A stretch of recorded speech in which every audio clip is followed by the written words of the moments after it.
Welcome back અને હવે બીજા મુદ્દા પર વાત કરવી છે। ગીર એ ગુજરાતની ઓળખ છે। આપણે સૌ કોઈ જાણીએ છીએ સિંહ એ માત્ર વન્ય પ્રાણી નથી, એ ગુજરાતનું ગૌરવ છે। વર્ષોથી આપણે ગર્વથી એવું કહીએ છીએ કે ગુજરાતમાં માનવ અને સિંહ વચ્ચે સહઅસ્તિત્વનું એક અનોખું મોડેલ છે। પરંતુ આ સાથે સવાલ સમગ્ર ગુજરાતના વન્યજીવ અને માનવ સુરક્ષાનો પણ હવે ઉઠી રહ્યો છે। ગિરનારની પવિત્ર યાત્રા, જ્યાં લાખો શ્રદ્ધાળુઓ શ્રદ્ધાની સાથે પગથિયા ચડે છે અને ત્યાં એક 12 વર્ષનો માસૂમ બાળક પોતાના કાકાનો હાથ પકડી ભગવાનના દર્શને જતો હતો અને સિંહે અચાનક હુમલો કર્યો। બાળક મયુરસિંહ એ કાકાનો હાથ પકડી ગિરનાર ચડતો હતો, એ દરમિયાન સિંહ તેને ખેંચી ગયો। આ એક ઘટના અને છેલ્લા 46 દિવસમાં સિંહના હુમલાની આ 9મી ઘટના ઘટી છે। 8 લોકોના મોત થયા છે, એક વ્યક્તિ ગંભીર રીતે ઘાયલ થયા છે। એક તરફ આપણે બહુ ગર્વથી કહીએ છીએ કે ગુજરાતમાં સિંહોની સંખ્યા વધી રહી છે, ચોક્કસપણે આનંદની વાત છે, પરંતુ બીજી તરફ એ હકીકત પણ છે કે માનવ વસાહતો, યાત્રાધામો અને વન્યજીવોના વિસ્તારો વચ્ચેનું અંતર એ સતત ઘટી રહ્યું છે। જ્યારે માણસ અને સિંહ એક જ વિસ્તારમાં વારંવાર સામસામે આવે ત્યારે આવી ઘટનાઓની શક્યતા કદાચ વધી જાય છે। આ ઘટનામાં પરિવારનો એ પણ આક્ષેપ છે કે ગિરનારની શરૂઆતના પગથિયા પાસે પૂરતી લાઇટ નહોતી, જેથી અંધારામાં વન્યજીવ બેઠો હોય તો એ ખ્યાલ પણ ન આવે અને અહીં તાત્કાલિક લાઇટની સગવડ કરવી જોઈએ। અમુક અંતરે ફોરેસ્ટ ઓફિસર પણ તૈનાત કરવા જોઈએ। એટલે આટલી ઘટનાઓ ઘટ્યા પછી સવાલ એ થાય કે આવી ઘટના ફરીથી ન બને અને લઈને તૈયારી શું કરવામાં આવી છે। યાત્રાધામ છે, કેટલાય શ્રદ્ધાળુઓ ત્યાં આવતા હોય છે અને વહેલી સવારથી તેઓ શરૂઆત કરી દેતા હોય છે। શું યાત્રા માર્ગોની સુરક્ષાનું જોખમ મૂલ્યાંકન નિયમિત થાય છે? અને બીજી તરફ આપણે એક વાત ભૂલી ન શકીએ કે સિંહ પોતાનો સ્વભાવ નથી બદલતો। એ જંગલી પ્રાણી છે, એ દરેક ઘટનાનો દોષ માત્ર આપણે પ્રાણી પર લાવીને ઢોળી દઈએ છીએ, આ પણ ક્યાંક ને ક્યાંક યોગ્ય નથી। તો આ બંને વચ્ચેનું સંકલન શું હોઈ શકે, એના પર આજે ચર્ચા કરવી છે। માનવ સુરક્ષા અને વન્યજીવ સંરક્ષણ, આ બંને વચ્ચેનું સંતુલન જાળવવાની જવાબદારી કોની છે? એ તંત્રની છે? શું માનવ અને સિંહ વચ્ચેનું સહજીવન જોખમમાં છે? અને સવાલ એ પણ કે માણસ અને તંત્ર આ બંને સાવજના સાનમાં સમજદારીથી જીવવાનું હવે ક્યારે શીખશે? કારણ કે આ 9મી ઘટના સામે આવી છે। આ જ તમામ સવાલોની સાથે કરીશું મહામંથનમાં ચર્ચા।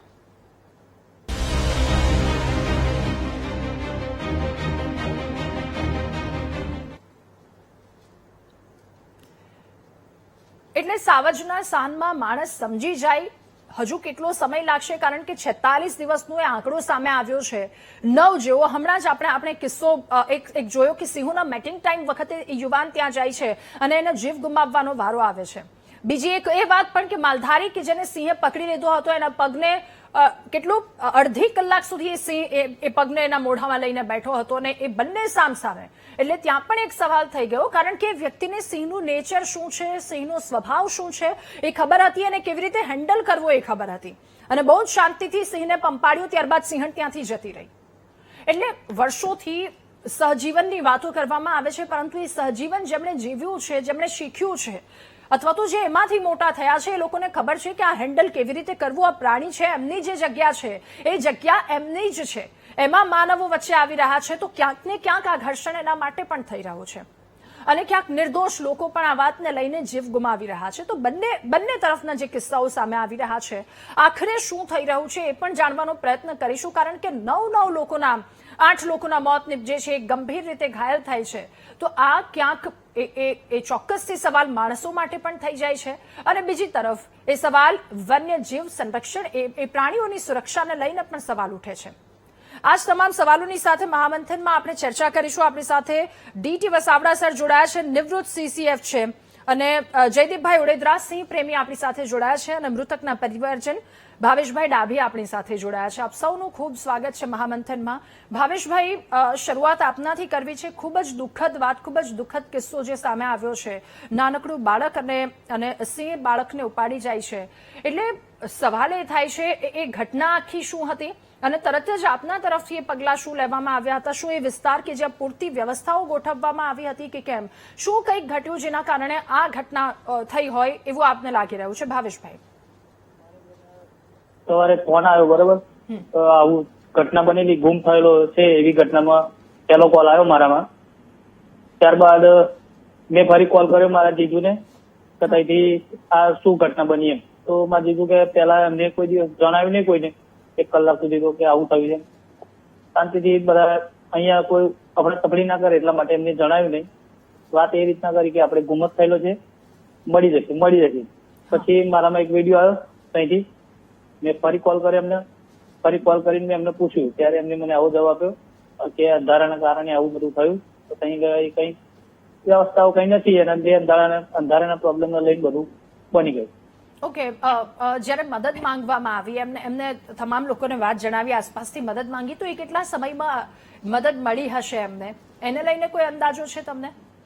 મદદ તો બેન મેં જયારે વાત કરી કે સવારે તમે ફર્સ્ટ કોલ કોને કર્યો હતો તો કે અમે વન વિભાગને કર્યો તો જાણ કરી હતી, પોલીસને જાણ કરી હતી, પણ લગભગ 2.5 થી 3 કલાક સુધી કોઈ રિસ્પોન્સ લેવામાં નતું આવ્યું.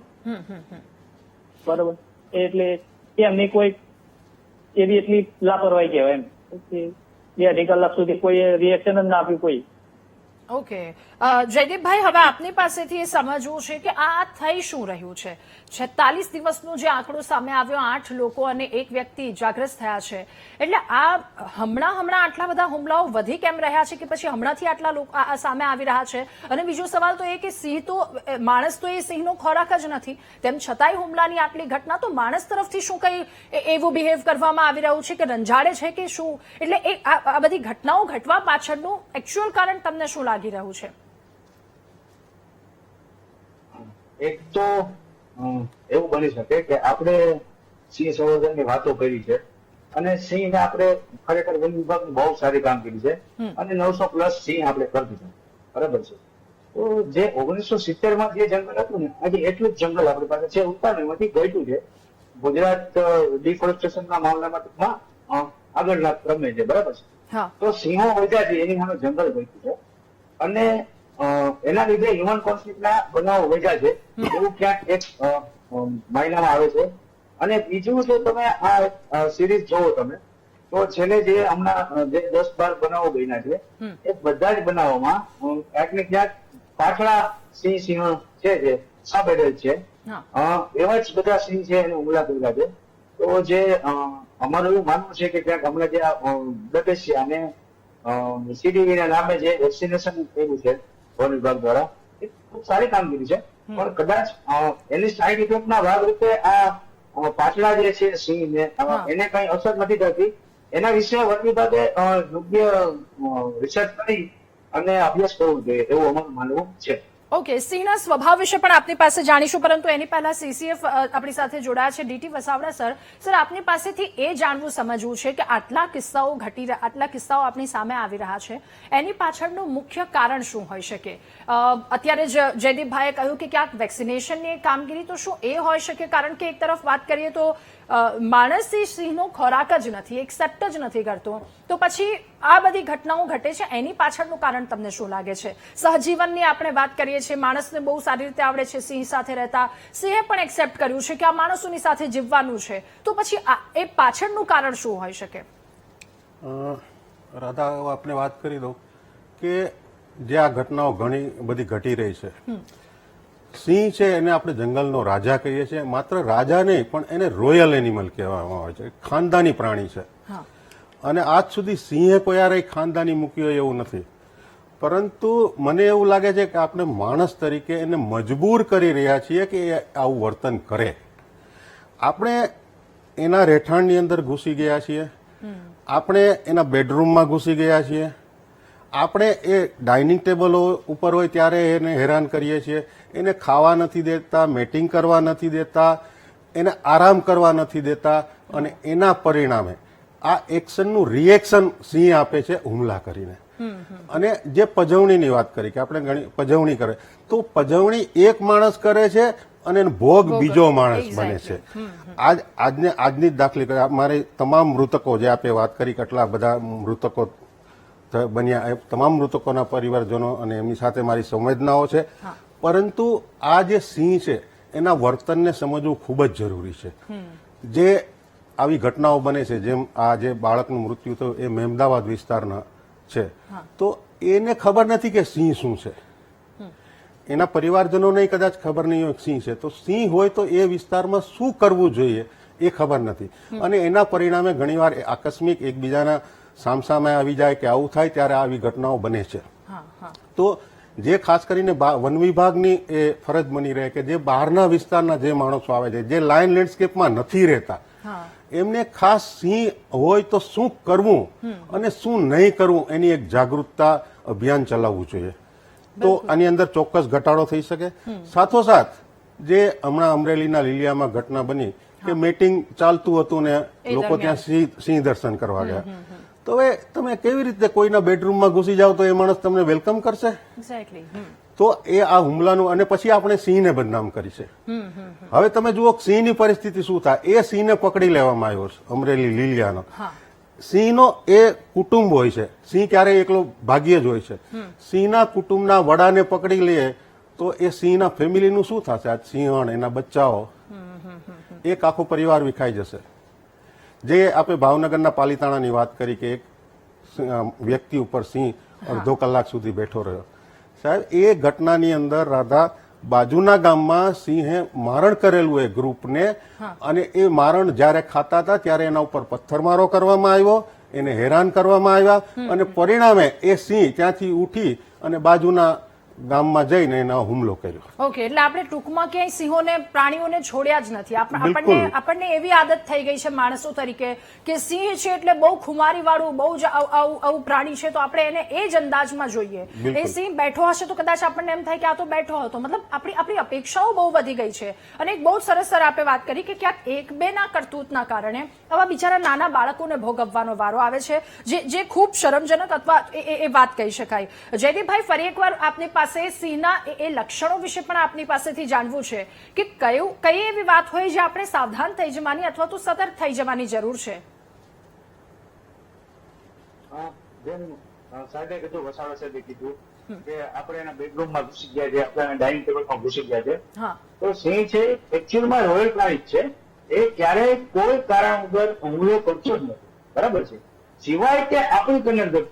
આજના જે પ્રકરણ છે, નાનું બાળક છે, ખૂબ દુઃખનીય વાત છે, પણ એમાં પણ ક્યાંક એવી શંકા સેવાઈ રહી છે કે અગાઉ કોઈ પુરુષો હતા જે આગળ ચાલીને સીડી પર ગયા છે, એ 100% પજવણી કરીને ગયા હોય અને એના કારણે જ ઉશ્કેરાયેલો હોય ને આ બાળકને ઉઠાવી ગયો. બાકી એવા કોઈ ચાન્સ જ નથી કે આવી રીતે કોઈ જનાવરમાં સિંહ છે ત્યાં વર્ષોથી રહે છે. સિંહ તો ભાવનગર વિસ્તારમાં વર્ષોથી રહે છે, આ નવા તો આવ્યા નથી અહીંયા, બરાબર છે.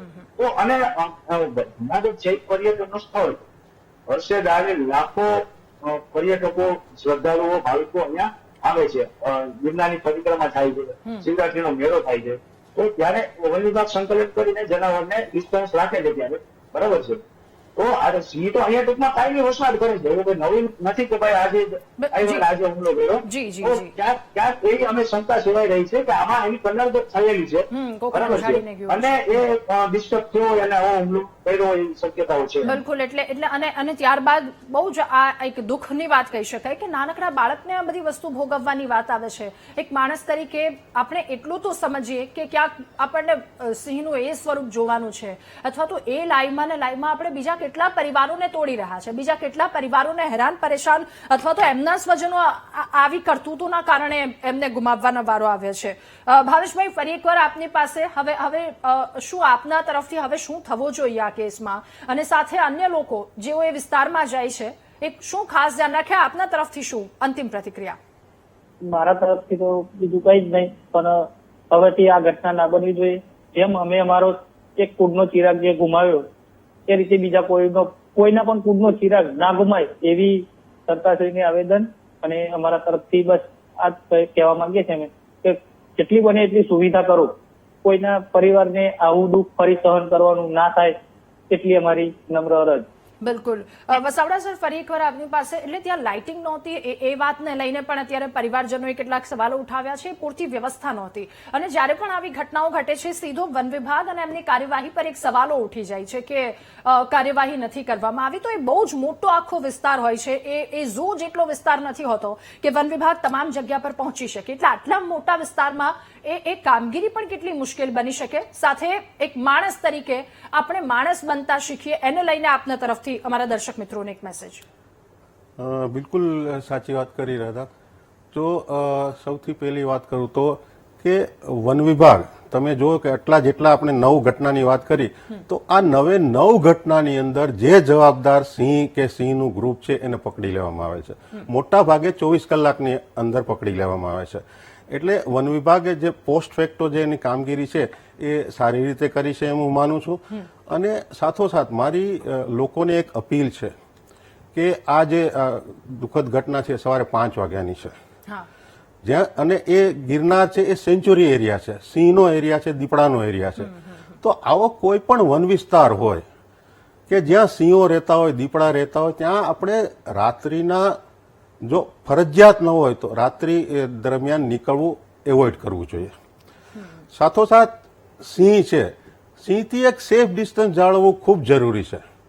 આપણને એમ ખબર પડે કે સિંહ અહીં છે તો સિંહથી નજીક નહીં જવું જોઈએ, સિંહથી વિરુદ્ધ દિશામાં જવું જોઈએ અને આપણને ત્યાં જવું જરૂર વન વિભાગને જાણ કરવી જોઈએ. તો એ વન વિભાગ ચોક્કસ સિંહને ત્યાંથી ખસેડશે અને તમારો જવાનો રસ્તો કરી દેશે.